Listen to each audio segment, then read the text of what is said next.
Hey everyone, welcome to another video BlogHunch. In this one, we will talk about how to enable or disable comments on your article. So let's head over to the dashboard. And from here, let's head over to the posts and let's create a new post.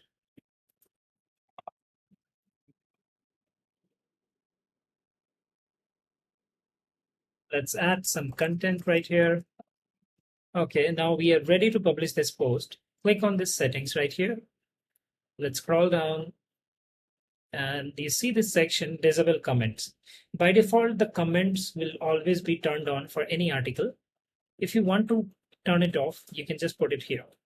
So for now, let's disable the comments and publish it, publish as a blog post.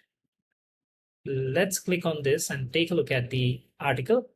So here is the article and you see there is no comment form right here. If there is a comment form, that should be visible on top of the newsletter. Now let's get back to all posts.